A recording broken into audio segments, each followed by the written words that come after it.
people, welcome back to my channel, Albert JTV. End of season review. Wow, where do we start, man? This could be quite a long talk, but I'm going to try and keep it as short as possible because I want to keep you guys engaged. But firstly, I must say thank you for the massive support so far since I've done my channel, since the first week of June, I think it is. So thank you to my subscribers. Anybody new watching this for the first time, hit that subscribe button and smash the like button for me as well. And get me on all forms of social media. Get me on Twitter and Instagram. You know the rest. Yeah, like I said, I'm going to try and keep this end of season review shortish, if possible. A lot to talk about. So yeah, end of the season.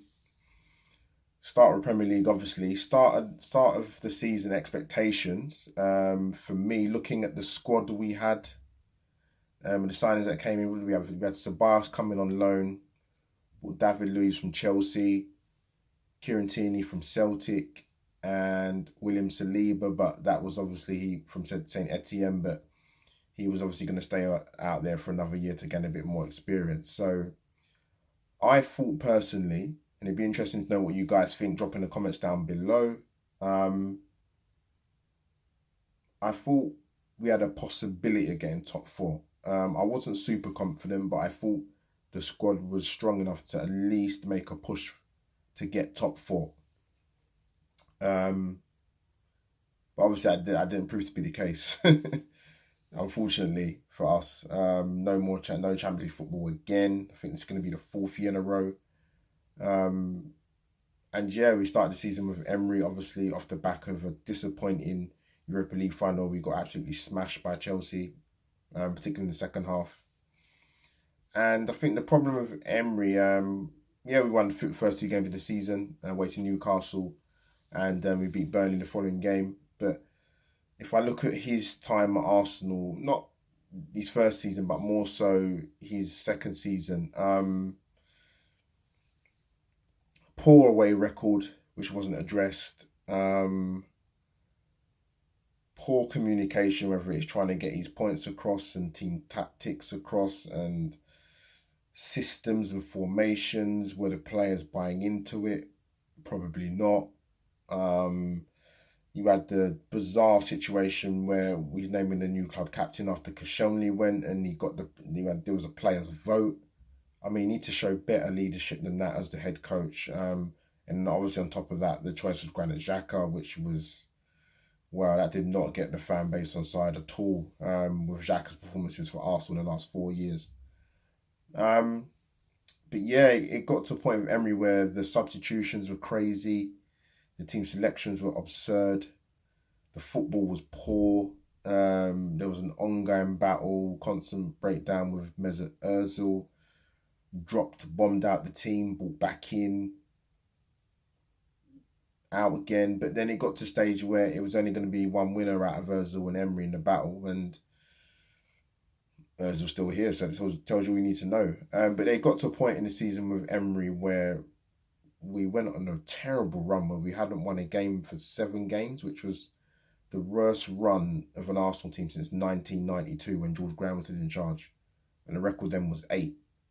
And that culminated in Emery getting the sack after the defeat against Eintracht Frankfurt in the Europa League. The sacking should have happened a bit sooner, personally, when we lost to Leicester, and then in the Premier League away at Filbert Street, or the King Power, whatever the stadium's called now. And we thought Emery was going to get the sack in international break. It didn't happen, but yeah, he got the sack. I think it was the end of November last year. And we get Freddie in as interim. Usually you get a new manager bounce and more confidence, and the team picks up some results. But other than the 3-1 away win to West Ham, it didn't really pick up under Freddie. But what I will give Freddie credit for is when one of the games he didn't play Mesut Ozil, and he said, you know what, I think Ozil got substituted in the game before, and Freddie bombed him out of the team. Said no, standards not acceptable. So I praise Freddie for that, man. So it wasn't just Emery, Hjulmberg, and obviously Arteta, which we'll get into a bit later. But yeah, so didn't get the bounce with Freddie. Mikel Arteta gets appointed a season after being considered for the job the first time. I think the only reason why he didn't get it the first time was the Arsenal board panicked and bottled it and thought, you know what, Wenger's gone after 22 years. We cannot have a rookie manager going to his first managerial job at Arsenal taking over the reins, and they bottled it. That's what it come down to, because Emery wasn't first choice. Let's have it right. But with Arteta, I thought what I found quite interesting, and drop me in the comments below what you think. When Emery was there, we were starting games poorly, but we was finishing them well. Good, bad first half, good second half. Then when Arteta came in, I thought it was the opposite way around. We started well, but then second half, we didn't do so well. So it was almost, for me, it's almost like the opposites. But you could see Arteta with the sort of green shoots of recovery, trying to incorporate into the team and working them a lot harder. Good. Having a pattern of play, having a system set in place, coaching these players, making them tactically aware. And I must go back to Arteta's first interview when getting the Arsenal job, and he had me hook, line, and sinker. Spoke well, articulate, fresh, saying the right things. People might say, yeah, he said the right things, but I just thought he was just honest. What you don't get with a lot of managers is transparency, and he was transparent. I mean, and as you've seen throughout the season in terms of post-match, pre-match, interviews, press conferences, he's always made subtle hints at the board, Arteta. Sort of putting pressure without actually going over the top. And yeah, there's a point when Arteta's first few months where we just drew a lot of games. He wasn't winning, draws, returning to the draw specialists. The football was a little bit better, but we weren't picking up wins, and that was the issue. And I think the last game we played before the pandemic was we played West Ham at home in beginning of March, first Saturday in March, 1-1-0, but we should have lost that game. He wasn't great, he was poor. And then we had the break. We come back, project restart, don't start well, back-to-back defeats Man City, Brighton. And Arteta's finding out very, very quickly. And I think he said it at some point in the season. He said, look, I think he knew before he was going to get a job at Arsenal, when we played Man City at the Emirates and we got slapped 3-0. And obviously Arteta was still in the Man City dugout then, and he probably looked at it then and thought, you know what, this is a seriously difficult job, man. I got a hard job on here. But actually then being in the job, I think he realised even more to what a grand scale of how much work he had to do. And I think that really hit him, and I think he would have seen in his short time at Arsenal, when he took over in December last year, that you're looking at these players, you're thinking, you know what, I can't trust the majority of them.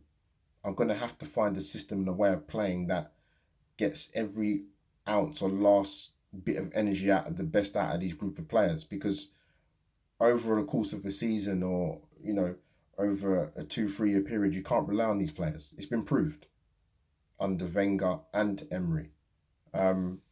But yeah, Arteta, project restart, not a great start. When we lost to Brighton, any hope of top four, maybe even European football, completely went. Got some decent results after that. And then obviously we had the FA Cup, we're still in the FA Cup then. And I remember saying to somebody, good mate of mine, that imagine if Arteta got the FA Cup in his first season. And that was before we played Sheffield United. Get a good win at Sheffield United 2-1. Draw Man City in the semi-final. Unbelievable performance by the boys to win that. We fast forward. We go back 3 years and we played Man City in the semi-final. We beat them 2-1 and we beat Chelsea 2-1 in the final. Fast forward to 2020, we beat Man City 2-0 and keep a clean sheet. Who would have thought that? Colossal. The pupil outclasses the teacher, with Arteta doing a number on Guardiola. And then obviously we got the final against Chelsea. Um, and it was a tough game to call. I thought we could win. I went for a 3-1 Arsenal win, but um, other than the first 20 minutes of that cup final, where Chelsea started pretty sharpish, I thought Arsenal were very, very good. Great performance by Ceballos. Pepe, for me, his best game in an Arsenal shirt by a country mile, and showed why we paid the money for him. Hopefully he'll kick on next season under Arteta.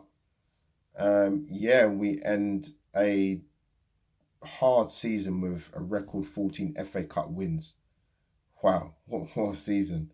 But yeah, what we've been talking about 10 minutes now. Right. So in terms of the Premier League, our worst finish in 25 years.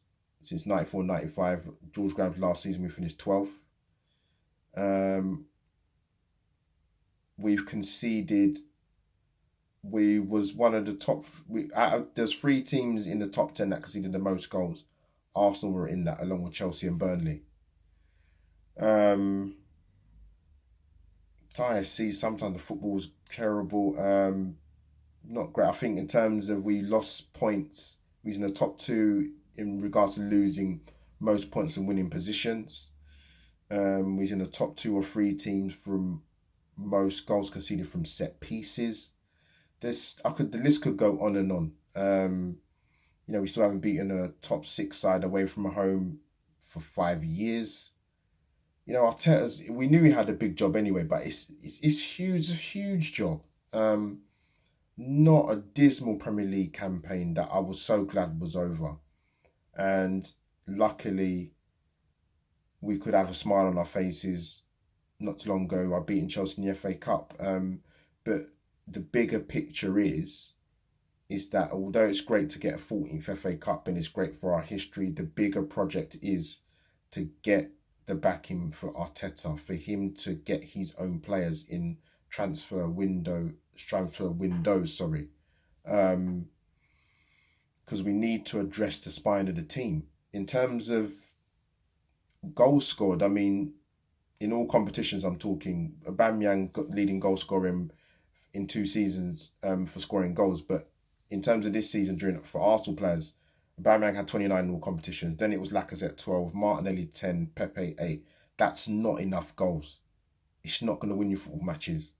You need more goals from your strikers, much more from midfield players. So we need to address the team with more goals, more creative play from the midfield areas. We need a centre-back, most definitely. We need to sort the spine of the team. Once that's sorted, it's going to give us a better chance to get back into the higher echelons of competing for top 4, and because league titles that's a long way off. Arteta's got a massive job. I like the way after the Liverpool game when we won 2-1 at the Emirates, that the famous interview with Jess Shreves talking about it's a big concern in terms of money being made available, and I thought the timing was perfect. A week before our biggest game at the time against Man City in the semi-final.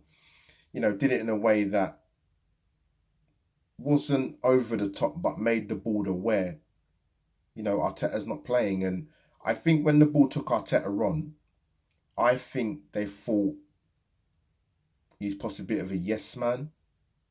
But I think there's times when Arteta spoke and they probably thought, wow, this guy's actually not joking. He's not one to be taken lightly. And I hope they're thinking that, the board, because you know what? I don't want a situation where, and I've mentioned this on my previous content, that when Arteta made that comment about the money being available after the Liverpool game, when we won, you know what? I don't want to see a situation where we check our phones next season on Sky Sports News flash on our phone talking about Arteta's walk from Arsenal, because you know what? If we don't back him, we're going to lose him. Period. So yeah, guys, drop your comments down in below. Before I do that, shout out Emmy Martinez, shout out Kieran Tierney, Bukayo Saka, double figures of assists. Stuck my neck out of line for Kieran Tierney. I said, listen, this guy will come good, trust me. And obviously Aubameyang, goal scoring machine, world class. So guys, drop your comments down below. Tell me what you think of the season. Who's your best player? Expectations for next season. addressing the spine of the team. Just drop your comments, tell me what you think down below.